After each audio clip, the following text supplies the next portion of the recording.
बिस्मिल्लाहिर्रहमानिर्रहीम, अस्सलाम वालेकुम। आप लोग बचपन से कहानियाँ पढ़ते आ रहे हो, बचपन से कहानियाँ सुनते आ रहे हो, तो हर कहानी में कोई ना कोई सबक होता है, हर कहानी में कोई ना कोई लेसन होता है। लेकिन हमारा जो कहते हैं ना अलमिया ये है कि हम कहानियाँ सुन भी लेते हैं, पढ़ भी लेते हैं, उनको याद भी कर लेते हैं, लेकिन उनमें जो लेसन होता है, उनमें जो सबक होता है, वो चीज़ जो उसमें से हमें सीखनी चाहिए वो हम सीखते नहीं हैं। सिर्फ़ उसको हम पेपर में लिखने की हद तक ही रखते हैं और आगे बढ़ जाते हैं। तो आज एक छोटी सी कहानी है, आपने उसमें भी एक बहुत अच्छा सबक है, उसको मैं आपको वो सुनाऊंगा। आपने उसमें से देखना है कि आपको क्या सीखने को मिलता है, ठीक है। तो एक दफ़ा ऐसा होता है कि कुछ लोग सफ़र पे जा रहे होते हैं। पहले ऐसे होता था कि लोग ना उनको ना सफ़र करने के लिए कोई मुयस्सर नहीं होती थी चीज़, वो पैदल ही जाते थे जहाँ भी जाना होता था उन्होंने। तो वो सफ़र पे जा रहे थे, कहीं उन्होंने पहुँचना था, तो रास्ते में उनको ना एक पहाड़ी सिलसिला आया, मतलब रास्ते में पहाड़ आए, उन्होंने उसको क्रॉस करके जाना था। तो पहाड़ों में आपको पता है वो गार बने होते हैं ना, जिसको सुरंग भी कहते हैं, वो बनी होती हैं।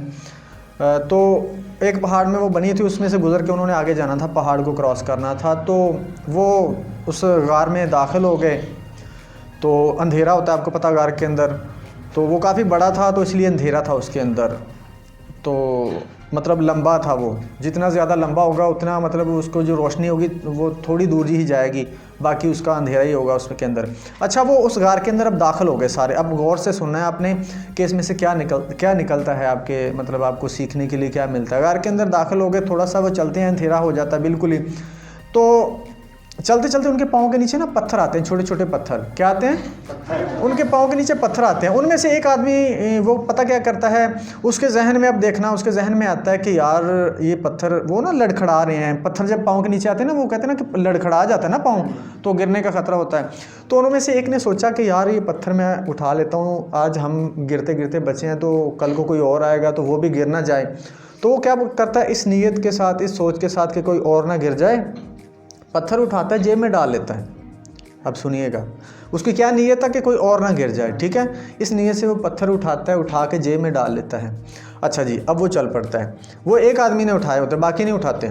अच्छा, थोड़ी देर होती है तो सामने चलते जा रहे हैं, थोड़ी देर सामने देखते हैं कि वो दूसरा ना गार का दरवाज़ा, उनको रोशनी नज़र आती है, वो जो दूसरी साइड पे होता है ना, वो भी खुला होता है, तो रोशनी नज़र आ रही है कि ये वो सामने है दरवाज़ा।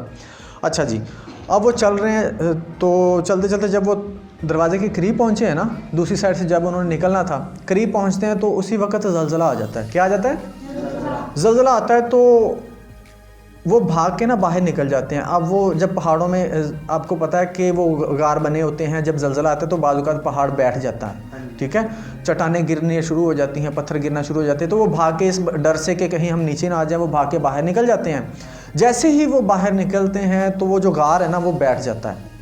जैसे वो बाहर निकलते हैं तो वो गार क्या है, बैठ जाता है, बंद हो जाता है। तो वो शुक्र अदा करते हैं कि अल्लाह तेरा शुक्र है, तूने हमें बचा लिया कि हम नीचे नहीं आ गए, हम वो अगर नीचे आ जाए तो हमने मर जाना था। अच्छा, अब ये वो शुक्र अदा कर ही रहे हैं, तो वो आदमी जिसने वो जेब में पत्थर डाले होते हैं उठा के, इस नीयत के साथ कि कोई दूसरा आएगा वो गिर ना जाए लड़खड़ा के, वो कहता है यार ये वज़न है मेरी जेब में, तो मैं ऐसा कहता हूँ निकाल के फेंक दूँ। वो जेब में हाथ डालता है, जैसे ही फेंकने लगता है, ऐसे करता है, तो वो क्या होते हैं, हीरे होते हैं। उसके हाथ में क्या होते हैं? हीरे। उसने क्या समझ के उठाए थे? पत्थर समझ के उठाए थे। और किस नीयत से उठाए थे? कि कोई दूसरा गिर ना जाए। जैसे ही वो निकालता है कि मैं फेंक दूँ, देखता है हीरे, और जैसे वो हीरे देखता है वो नाचने लग जाता है खुशी से, इतनी खुशी उसको होती है। अब वो देखो, अब इसमें सबक क्या है। अब देखो उसकी नीयत क्या थी कि कोई और ना आए और आके गिर ना जाए। उसने उस नीयत से वो पत्थर उठा के जेब में डाले। जैसे वो बाहर निकला, वो बाहर फेंकने लगा, उसने देखा वो पत्थर हैं। अब देखो, जब बंदा इस नीयत के साथ कोई काम करता है कि यार मेरे भाई का भला हो जाए, मेरे दोस्त का भला हो जाए, मेरे मोहल्ले वाले का भला, मेरे हमसाए का भला हो जाए, उसका अल्लाह ताला इनाम इसी तरह से देता है। उसने इस नीयत से उठाए थे ना कि यार कोई और ना गिर जाए। अब उसकी क्या पता वो सच में पत्थर हों, लेकिन उसकी इस नीयत की वजह से वो हीरे बन गए। उसको इनाम मिला। अब देखो, अब वो जिन्होंने नहीं उठाए थे वो पछता रहे थे कि काश हम भी उठा लेते, काश हम भी उठा लेते। अब वो वापस भी नहीं जा सकते उठाने के लिए, क्यों? गार बंद हो गया है।